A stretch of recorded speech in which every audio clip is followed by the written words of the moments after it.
스위스 1위 상업은행인 UBS가 크레딧 스위스를 인수했다는 소식이 전해졌습니다. 크레딧 스위스는 상당히 큰 대형은행입니다. 긴 역사를 자랑하는 걸 떠나서 투자업계에 있는 분들 중에서 아마 모르는 분이 없는 아주 큰 투자은행입니다. 그런데 이 은행을 인수하는 결정이 불과 이틀 만에 이루어졌죠. 주식을 살 때도 기업의 재무제표를 파악해보고 업계 동향 등 다양한 이슈를 종합적으로 판단해서 사잖아요. 심지어 대형 투자은행 인수인데 불과 이틀 만에 이루어진 것이라고 볼 수 있는데요. 그만큼 굉장히 급박했다라고 볼 수 있습니다. 인수할 때 실사라는 것도 하는데 주말 동안 한지도 모르겠고요. 심지어 크레딧 스위스 재무제표에 중대한 결함이 발견됐다는 보고도 있었습니다. UBS 주주들이 스위스 국립은행에 소송도 제기하는 움직임이고요. 심지어 크레딧 스위스의 기타 기본 자본은 아예 삼각 처리, 즉 휴지 조각으로 처리해버린 것에 대해서도 소송할 움직임입니다. 두 번의 실수는 되풀이하지 않는다. 여기서 이 실수는 바로 2008년 금융위기를 가리키는 말입니다. 많은 분들이 지금의 상황을 2008년 글로벌 금융위기와 비슷한 흐름을 보이고 있다고 걱정하시고 있습니다. 사실 과거와 너무 비슷한 상황이기 때문입니다. 그렇다면 이번 사태는 과거의 어떤 면에서 비슷하고 어떤 면에서 차이점이 있는지, 그리고 진짜로 제2의 금융위기가 오는 건지 오늘 한번 짚어보도록 하겠습니다.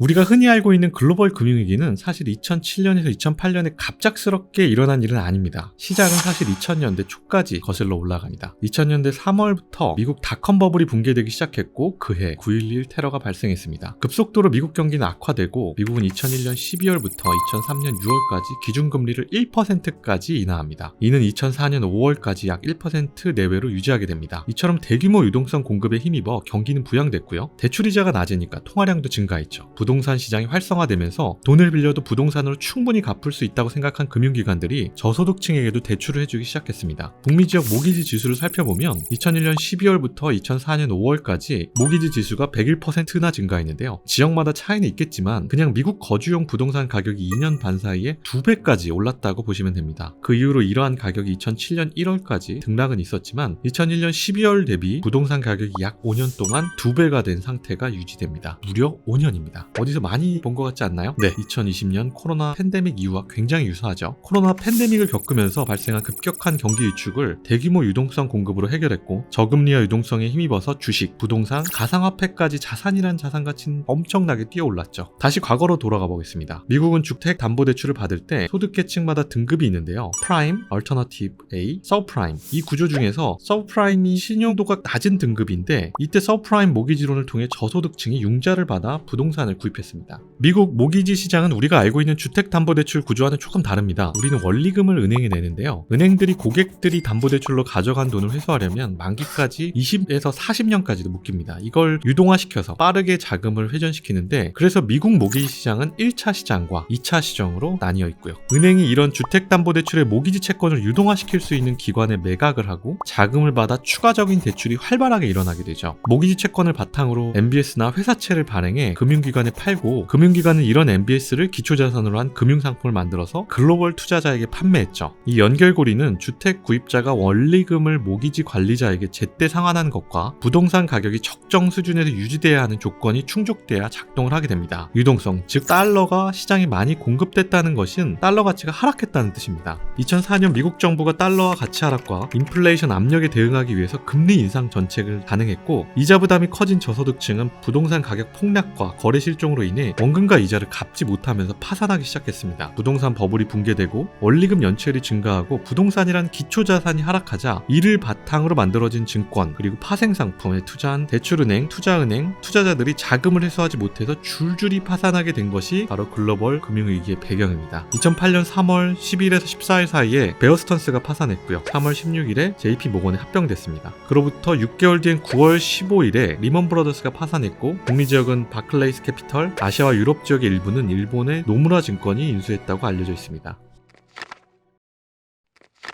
사실 실리콘밸리 은행이 리먼 브러더스나 베어스턴스와 견줄만한 규모의 기업은 아닙니다. 리먼 브러더스는 당시 투자은행 업계에서 골드만삭스, 모건 스탠리, 메릴린치에 이어서 4위였고요. 베어스턴스는 모기지 채권으로 투자은행 중 5위까지 발돋움한 기업입니다. 크레딧 스위스도 스위스 내 2위의 상업은행이지만 그린실 캐피탈, 아케고스 헤지펀드 등에 투자하면서 손실 이슈가 있었고요. 스위스 하면 또 검은 돈의 나라라고 알려져 있는데 자금 세탁과 같은 불법적인 이슈 때문에 벌금도 맞고 은행 수익성도 떨어지면서 글로벌 기준으로는 자산 규모가 연소가 30일까지 내려앉은 상황이었습니다. 지금과 그때가 다른 점은요. 당시는 인플레이션율은 2에서 3%고 금리는 동결로 인하하는 상황이었습니다. 지금은 인플레이션율이 폭등했고 뒤늦게 금리를 인상하는 국면이죠. 물론 은행 파산 걱정할 이슈가 아닙니다 라고 쉽게 얘기하는 건 아닙니다. 중소형은행 쪽의 예금과 대출 문제 등이 계속해서 확대되면 전체적으로 은행 신용경색 위기가 오면서 특정 지역의 산업계가 위축될 수 있거든요. 그렇기에 미국 금융당국에서 적극적으로 지원하겠다는 얘기와 함께 금리를 인상하는 것으로도 해석이 될 것 같아요. 오히려 금리 동결하겠다고 했으면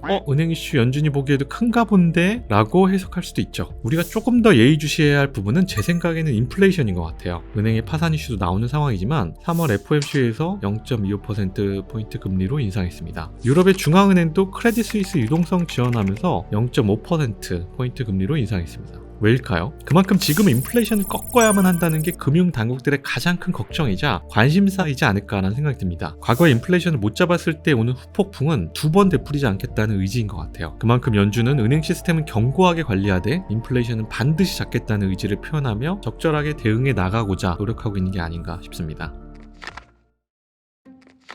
투자자분들 입장에선 그러면 투자하라는 거야 말라는 거야 라고 질문하실 것 같은데요. 오늘 제목이 2008년에 무슨 일이라고 적었는데 2008년 하면 대부분 금융위기를 떠올리실 것 같습니다. 지금 여러분들이 보고 있는 이 스마트폰이 2007년에 나오고 2008년에서 2010년에 스마트폰이 부흥기를 맞이했습니다. 2008년 1월 1일 S&P 500이 고점 수준일 때 워렌 버핏은 프로티지 파트너스라는 헤지펀드 운용회사와 10년 동안 누가 더 높은 수익을 올리는지를 놓고 투자 내기를 벌입니다. 워렌 버핏은 S&P 500 지수 인덱스 펀드를, 이 헤지펀드는 5개 헤지펀드를 선택했습니다. 결과적으로 워렌 버핏은 연평균 7.1%의 수익률을 올리면서 2018년 1월 1일에 승리하게 됐죠. 스마트폰은 우리의 일상과 신사업을 일궜고요. 워렌 버핏이 투자한 S&P 500 ETF는 대폭락을 경험했지만 2018년까지 누적 수익률 85%를 기록합니다. 지금 빼고 나중에 다 하락하고 나서 사면 되는 거 아니냐는 말씀을 하시는 분들도 많으실 텐데요. 사실 저는 그런 재주 가진 분을 거의 뵌 적이 없습니다. 특히 2008년에 스마트폰 보면서 이런 미래를 예측한 사람들 아무도 못 봤습니다. 다들 절망이 가득하던 시기였고 누구나 투자를 꺼려했던 시기였습니다. 제가 생각하는 투자의 성공 원칙은 투자의 세계에 계속 발을 담그는 것이라고 생각합니다. 스마트폰의 등장으로 세상이 이렇게 바뀔지 몰랐고요. 싸이라는 가수가 빌보드에 간 걸 감탄한 게 벌써 몇 년 지났는데 기생충의 오징어 게임 보면서 콘텐츠 산업이 이렇게까지 발전할지도 몰랐습니다. 기술, 산업 등이 지금보다 더 크게 발전할 수 있나? 라는 생각을 하곤 했는데 함부로 미래를 예측하거나 지금 시장에서 벗어나 있다가 나중에 저점에 들어 잡아야지라고 생각하는 투자 타이밍을 맞추려고 하는 건 경계해야 한다고 생각합니다. 지금 우리가 더 나은 미래를 살길 기대하고 자녀들에게 더 나은 세상을 물려주기 위해 고민하고 분투하는 것이 시간이 지나면 우리의 경제 그리고 산업이 발전하면서 보답해 줄 거고요. 그 보답은 여러분이 투자의 세계에 머무를 때만 얻을 수 있다는 것을 말씀드리면서 오늘 스토크 영상을 마치도록 하겠습니다. 감사합니다.